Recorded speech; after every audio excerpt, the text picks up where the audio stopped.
다 같이 한 마음으로 빌립보서 2장 5절 말씀 같이 합독해 보도록 하겠습니다. 너희 안에 이 마음을 품으라. 곧 그리스도 예수의 마음이니. 아멘. 사랑하는 여러분, 우리가 품어야 될 마음은 예수 그리스도의 마음인 것입니다.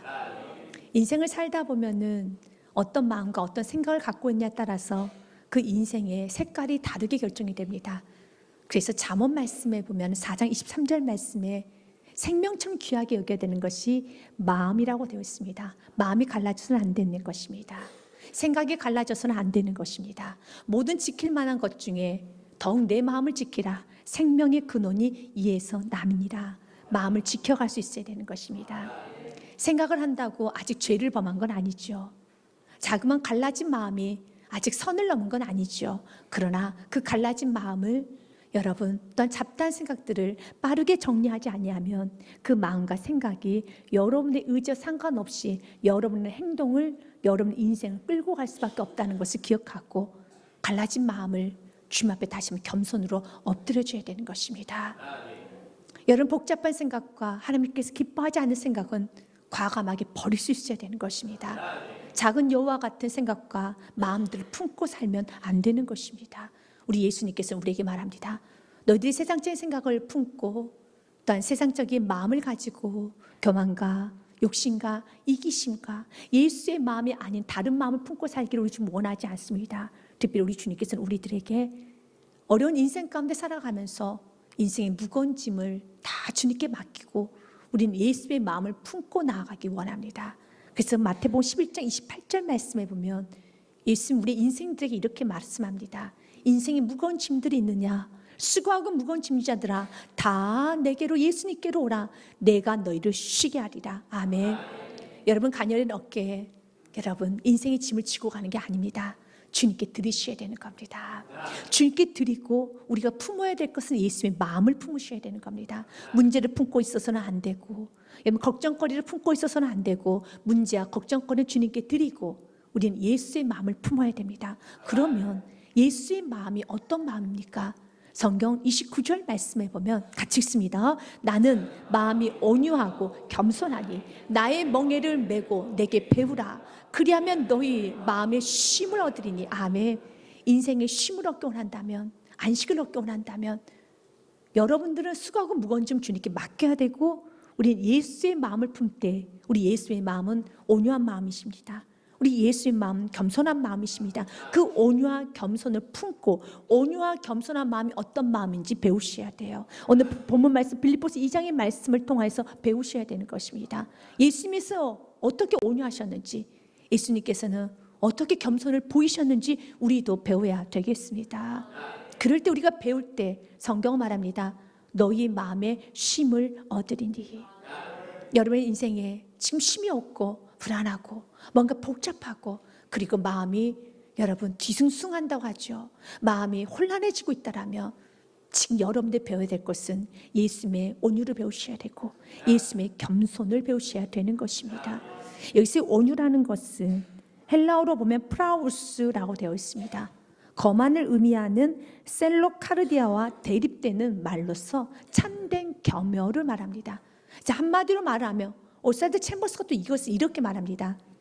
바로 온유는 하나님의 처분에 대한 온유하게 반응하는 거예요. 어떤 환경에서도 하나님의 하나님 되심 인정하면서 나는 온유하게 여러분 반응하는 것입니다. 하나님 앞에 거칠게 대항하지 않는 겁니다. 언제나 하나님은 선하시고 하나님 완전하시고 하나님 실수하지 않으신 하나님을 믿고 그분의 처방에 그분의 주권 앞에 대항하지 않습니다. 온유합니다. 여러분 그분은 어떤 상황에서도 하나님의 하나님 되심을 선포한다는 것입니다. 예수님이 그렇게 사셨습니다. 십자가라는 거친 무게와 여러분 거친 압박이 있습니다. 육체적 고통은 당연히 있고 정신적 고통이 너무 큽니다. 나 하나 죄를 지고 가도 여러분 그 죄가 죄 없으신 예수님이 내 인생의 죄를 지고 간다는 것 자체가 너무 크지만 나 하나의 죄가 아닙니다. 나의 죄, 너의 죄, 우리의 모든 죄를 지고 우리 예수님께서 십자가에 오르셨습니다. 그것은 인간이 생각할 수 없는 영역입니다. 예수께서 겪으셨던 그 정신적인 고통, 그 육체적인 고통은 너무 큰 고통이셨죠. 그럼에도 불구하고 우리 예수님은 언제나 온유하셨어요. 십자가 위에서 온유하셨습니다. 2장 8절 말씀에 보면 예수님께서는 십자가 위에서 복종하셨다라고 되어 있습니다. 사람의 모양으로 나타나사 자기를 낮추셨습니다. 죽기까지 복종하셨으니 곧 십자가에 죽으십니다. 하나님 아버지 뜻에 따라서 복종하셨습니다. 온유하셨습니다. 그 온유를 십자가에서 죽으심으로 표현했다는 것입니다. 사랑하는 여러분, 이 온유를 우리도 배워야 됩니다. 또 예수님의 겸손을 배워야 되는 것입니다. 그러면서 오늘 본문의 말씀에 배경이 되는 것은 사도 바울이 감옥 안에 있습니다. 본인도 육식적으로 굉장히 힘들죠. 그런데 사도 바울은 예수님의 나를 향한 사랑, 예수님이 나에게 베푸신 그 십자가의 사랑을 묵상하다 보니 너무 기쁜 거예요. 한량없는 넘치는 기쁨과 구원의 감격 가운데 그는 기쁨 안에 있습니다. 그런데 감옥 안에서 여러분 빌립보 교회 안에 있는 성도들의 이런저런 이야기를 듣게 됩니다. 마음이 너무 아파요. 지금 성도들 안에 다툼으로 일하고 있는 성도, 허영으로 일하고 있는 성도, 또한 성도와 성도 간의 분쟁이 있습니다. 갈등이 있습니다. 그런 이런저런 소식을 듣게 됩니다. 그리고 오늘 사도 바울이 처방을 해주는 거예요. 다 같이 잘하려고 떠들지 말고, 지금 뭔가 하려고 하지 말고 다 같이 십자가로 가까이 가자. 십자가로 나아가자. 예수의 마음을 품면 돼. 예수의 마음을 품면은 내 죄가 보이게 될 것이고, 예수의 마음을 품게 되면은 세상에 모든 사람들, 내 옆에 있는 사람들이 나보다 더 낮게, 높게 보이게 될 것이란다. 오늘 본문 말씀에 앞절에 보면 2장 3절 말씀에 보면 사도 바울이 이런 고면합니다.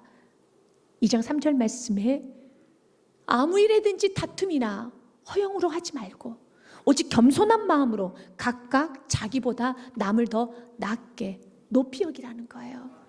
그 당시에 성도들이 다툼으로 일했습니다. 허영으로 일했습니다. 예수의 다툼이라는 것은 헬라어로 보니 에리데이안이라고 되어 있어요. 자신을 내세우고자 하는 욕구, 천박한 이기주의, 또한 자신의 주장을 하기 위해서 3, 4모 모여서 당파를 만드는 걸 말합니다. 또한 허영은 카노독시안, 잘못된 생각과 공허한 견해, 자만심에 빠져서 하나님의 영광 구하지 아니하고 자기의 뜻을 관철시키려고 하는 그런 마음이 충만했어요. 그게 교만한 마음이죠. 하나님이 교만한 자를 물리치시고 교만한 자를 하나님께서는 버리십니다. 지금 이들이 교만해졌습니다. 이들이 겸손하지는 못합니다. 겸손의 마음은 내 마음을 낮추는 마음이에요. 그러나 교만은 내 중심으로 사는 겁니다. 하나님께 올려될 영광을 자기 주장을 합니다. 자기 뜻을 관철시킵니다. 여러분, 자기 욕심을 펴니다. 자기를 내세웁니다. 그래서 이 겸손에 대해서 반대가 되는 교만에 대해서 우리가 한번 좀 고민해 보면, 교만에 관한 성경 사전에 된 교만의 정의를 이렇게 하고 있습니다. 교만은 겸손에 반대되는 개념으로서 스스로 우월감을 심중에 품고 언제나 자기가 중심이 되지 않으면 만족하지 못하는 마음의 상태를 말합니다. 지금 빌립보 성도들 안에는 자기가 중심이 되어서 자기가 중심이 되지 않으면 만족이 안 돼요. 그래서 대립을 하게 됩니다. 싸우게 됩니다. 빌립보 4장 2절 말씀에 보면은 사도 바울이 유오디아와 순두개에게 권합니다. 유오디아야, 순두개야, 내가 너희들에게 권하노니 주 안에서 같은 마음을 품으라. 근데 서로 같은 마음을 품을 수 있습니까? 내 말이 옳고 내 것이 옳다고 서로 내 마음대로 나를 따르라고 잡아당기고 있어요. 그럴 때 사도 바울이 말합니다. 이제 자기 중심이 되지 않으면 만족하지 못하는 그 교만한 상태에서 나와서 이제는 예수의 마음을 품기를 원합니다.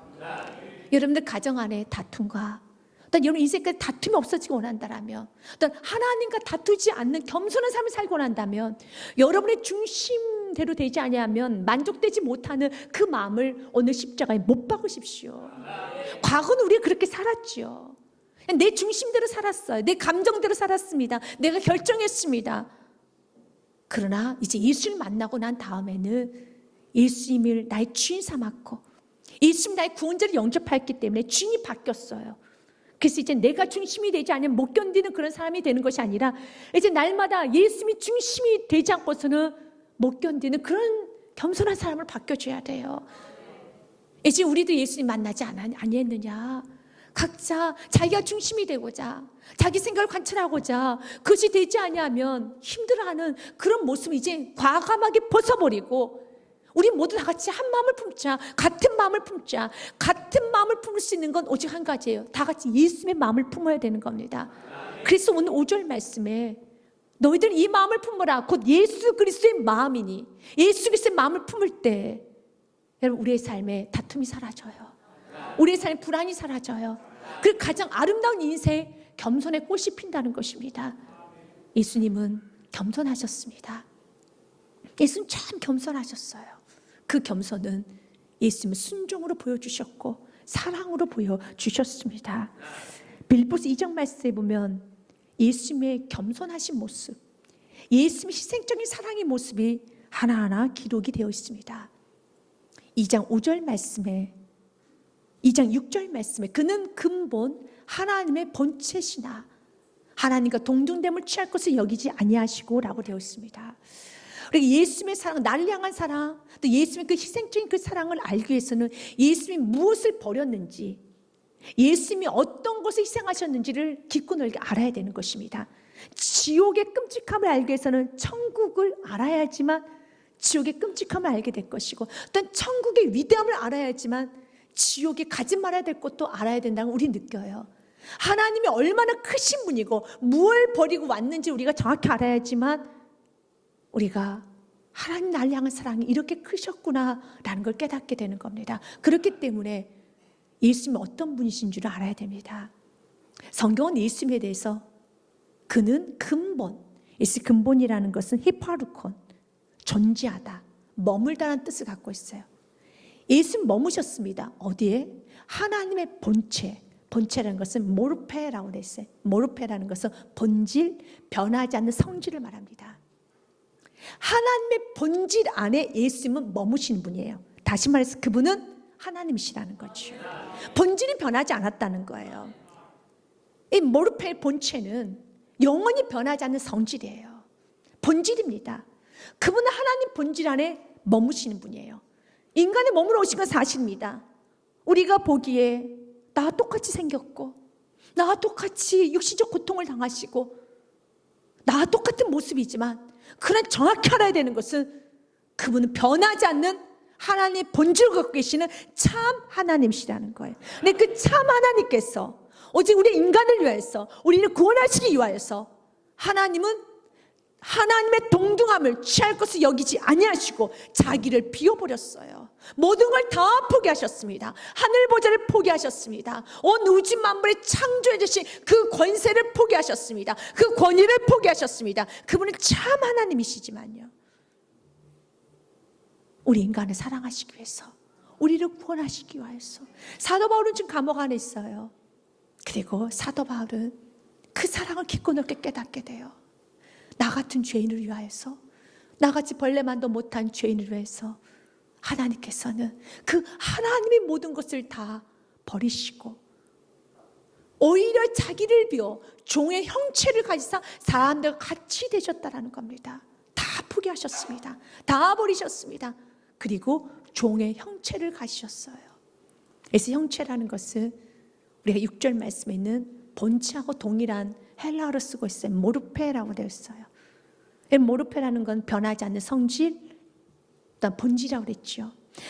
우리 이 땅에 오신 예수님은 참 하나님이시지만, 또한 이 땅에 오신 예수님은 잠깐 인간의 옷을 입고 인간의 모양만 하고 오신 것이 아니라 그분은 참 인간으로 오셨어요. 마치 연극할 때 잠깐의 배우 역할을 하는 것이 아니라 예수님은 참 인간으로 오셨어요. 그래서 여인의 몸에서 예수님이 태어나셨고, 단 예수님 33년간 인간이 겪을 수 있는 모든 고통을 다 겪었습니다. 배고픔을 겪으셨고, 외로움을 겪으셨고, 육신적 질병을 겪으셨고, 모든 걸 다 겪으셨어요. 왜냐하면 그분은 참 인간이시기 때문에. 우리가 동일하다는 겁니다. 그럴 때 우리 이런 의무를 갖습니다.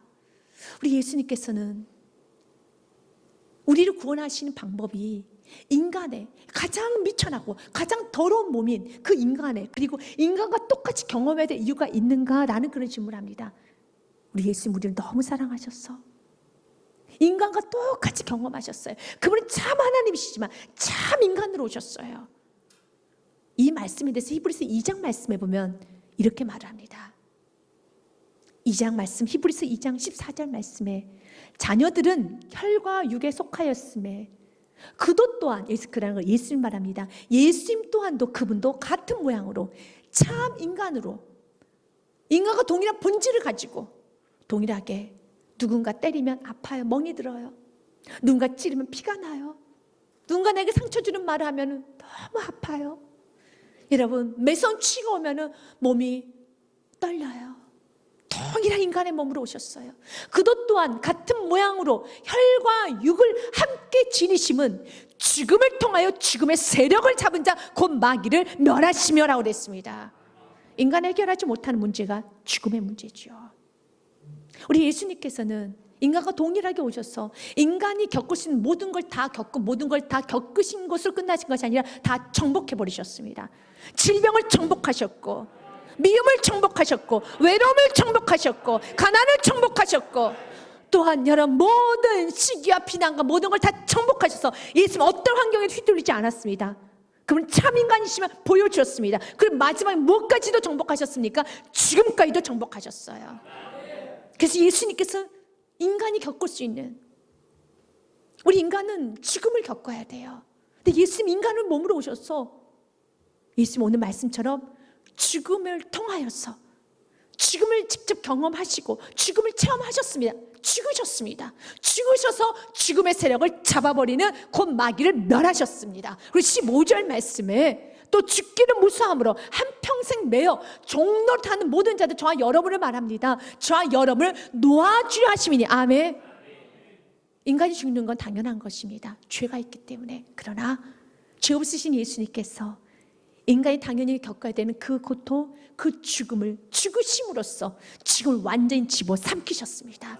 죽음을 정복하셨습니다. 그리고 죽음을 평생 종노릇하는 저와 여러분을 위하여서 죽음을 정복하시고 부활의 생명의 첫 열매가 되어주셔서 우리에게 선포합니다. 너희도 나와 같이 부활하리라. 너희도 나와 같이 되살아나리라.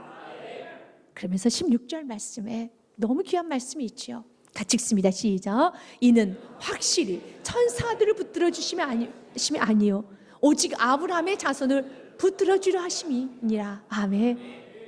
우리 예수님께서는 천사의 모양으로 오지 않았어요. 왜냐하면 나는 천사 붙들어 준 거 아니야. 나 천사에게는 관심 없어. 나 천사 붙들러 온 거 아니란다. 나는 아브라함 후손, 하나님의 자녀들, 바로 저와 여러분, 예수님 영접한 저와 여러분, 인간을 붙들어 주시기 위해서 이 땅에 오시기 위해서 인간의 모양으로 오신 거예요. 인간과 동일한 모양이 돼야지만 인간을 가장 잘 알고, 인간의 아픔을 알고, 인간의 고통을 알고, 인간의 외로움을 알고, 인간의 힘듦을 알고, 인간의 연약함을 알고, 이 모든 걸 다 알 수 있도록 내가 인간을 붙들어 주시기 위해서 인간의 모양으로 온 것입니다. 내가 너를 확실히 붙들어 주기 위하여서. 그래서 예수님께 그 누구도 내 마음을 몰라. 여러분, 세상 마음을 몰라도 우리 예수님 여러분을 너무 잘 알아요. 왜냐하면 여러분과 동일한 모습으로 오셨기 때문에. 그리고 주님 말합니다. 내가 이렇게 인간의 모습으로 온 이유는 죽음의 권세를 멸하기 위함이고, 또 하나는 너를 붙들어 주기 위함이야. 너의 마음을 붙들어 주시기 위함이야. 확실히 붙들어 주시기 위함이야. 예수님께서는 이 땅에 종의 모양으로, 인간의 모양으로 오셨어요. 참 인간으로 오셨습니다. 그리고 우리 예수님께서는 하늘 보좌를 버리시고 하나님의 모든 지위와 권세를 다 포기하시고 인간으로 가장 낮은 곳으로 오셨어요. 그런데 그 인간의 몸도 주님은 우리에게 내어주셨습니다. 말씀 8절 말씀에 보면은 사람의 모양으로 나타나사 하나님 인간이 되셨죠. 그런데 그 인간의 모습인 그 인간의 몸조차도 우리에게 내어주셨습니다. 자기를 낮추시고 죽기까지 복종하셨으니 곧 십자가에서 죽으십니다. 인간으로 해서 그 인간의 몸을 여러분 내어주면서 갈기갈기 찢어주셨습니다. 사도 바울이 그 예수님의 사랑을 묵상하게 됩니다. 그러니 사도 바울의 마음은 어떤 마음이 들까요? 더 겸손해지는 거예요. 사도 바울은 지금 감옥 안에 있기 때문에 나름 억울할 수 있어요. 그리고 사도 바울을 좋아하는 성도도 있지만 사도 바울을 비난하는 성도들도 있었어요. 그런 이런저런 소식이 들었습니다. 마음이 참 서글퍼지죠. 내가 복음 전한다고 전했는데, 난 열심히 산다고 살았는데 감옥이구나, 남는 게 없구나. 사람도 오히려 조롱합니다. 그렇게 열심히 살았으면 아니 결과물이 나와야 되는 거 아니야?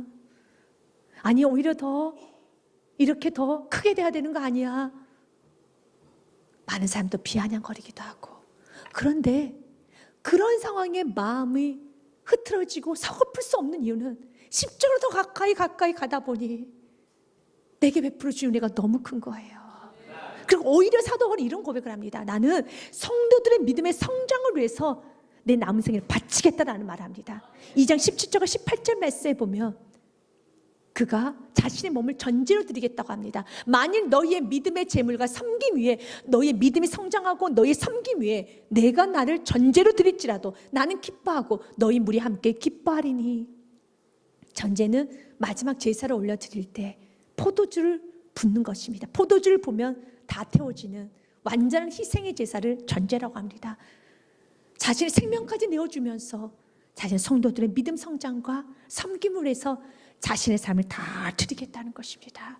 예수님의 사랑을 받고 나면은 여러분 섬기게 돼요. 예수님 그 십자가의 사랑, 나 같은 죄인을 살려주신 그 십자가의 사랑을 깨닫고 깨달으면은 더 낮아지고 싶고 더 섬기고 싶고, 여러분 한 영혼이 살 수 있는 충만한 마음이 있다는 것입니다. 그래서 지금 다툼과 분쟁이 있으며 또 교회 안에 유오디아에게, 순두개에게 너희들 충성한 것도 사실이다, 너희들 열심히 한 것도 사실이다, 그러나 지금 너희들 안에 일수의 마음이 없고 너희들 안에 교만한 마음이 있어서 각자 자기 중심으로 끌어가고자 하는 그 마음을 버리고 다 같이 십자가로 가자. 예수의 마음을 품어보자. 예수의 마음은 낮추는 마음이었어요. 그분은 겸손해질 필요가 없어요. 그분 낮아질 필요가 없으십니다. 그러나 예수님께서 겸손해지셨다면, 예수님께서 낮아지셨다면, 예수님께서 모든 걸 다 버리셨더라면 누구를 위해서? 나를 위해서. 잘난 나가 아니라 못난 나, 죄인인 나, 여러분 참 어설프고 너무너무 부족하고 무가치한 나를 위해서 예수께서 버리셨더라면 우리도 그 예수님의 사랑을 그대로 안고 우리도 더 겸손해져야죠. C.S. 루이스가 이런 좀 말을 합니다.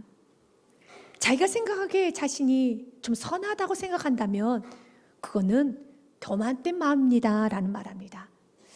신앙생활을 하면서 우리 자신을 다른 사람과 비교를 할 때 좀 더 선하다, 나는 조금 더 낫다, 좀 더 거룩하다는 생각이 들 때마다 우리는 하나님의 지배를 받지 않고 악마의 지배를 받아서 행동하는 사람이다. 왜냐하면 그런 마음의 태도는 영적 교만이라고 하나님이 선언하셨고 그런 교만한 자를 하나님은 대적하시기 때문이다. 내가 아무리 생각해도 겸손하고 싶죠. 그런데 곰곰이 생각하고 또 생각하면 생각할수록 내가 옳은 것 같고 내가 더 선한 것 같고 내 말이 옳은 것 같은데 내가 더 거룩한 것 같은데 교만해서 그렇죠. 그러나 십자로 가까이 가면 가까이 갈수록 내가 옳은 것이 나타난 것이 아니라, 내 선함이 나타난 것이 아니라, 내가 거룩한 것이 아니라 죄밖에 진 게 없구나, 내가 참 교만했구나, 내가 너무 거치게 살았구나 보여요. 사도 바울의 고백을 보면 알 수 있습니다. 사도 바울은 겸손했습니다. 그러니까 겸손의 깊이는 신앙생활을 하면 할수록 더 깊어져요. 그가 항상 서신서마다 그런 고백을 자주 합니다. 나는 죄인입니다. 난 너무 교회를 핍박을 많이 했습니다. 나는 죄인입니다 라는 고백을 합니다. 그런데 그 고백의 깊이가 좀 달라져요. 신앙생활을 하면 할수록. 고린도전서 15장 9절 말씀에 보면 나는 사도 중에 가장 작은 자라. 나는 하나님의 교회를 박해하였으므로 사도라 칭함받기를 감당하지 못할 자니라. 나는 사도들 중에 가장 작은 자입니다. 나는 사도라 칭함도 받을 수 없을 정도로 나는 작은 자입니다. 겸손이죠. 대단한 겸손이죠. 그런데 5년 후에 AD 64년 정도가 되면 에베소서를 쓰게 됩니다. 5년 후입니다. 근데 5년 후에는 바뀌어요. 이제 사도 중에 작은 자가 아니라 성도 중에 난 지극히 작은 자입니다. 난 사도 축에도 못 듭니다. 내가 무슨 사도입니까? 나는 성도 중에 지극히 작은 자보다 더 작은 나에게 이 은혜를 주신 것을 측량할 수 없는 그리스도의 풍성함을 이방인에게 전하게 하시고 라고 합니다. 그런데 또 1년이 지납니다. AD 여러분 65년이 되면 그가 마지막으로 그 생을 마치기 바로 가까이 썼던 서신서 중에 하나죠. 디모데전서 1장 15절의 말씀에 보면 이제 성도 중이라고 말하지 않습니다. 나는 죄인 중에 괴수입니다.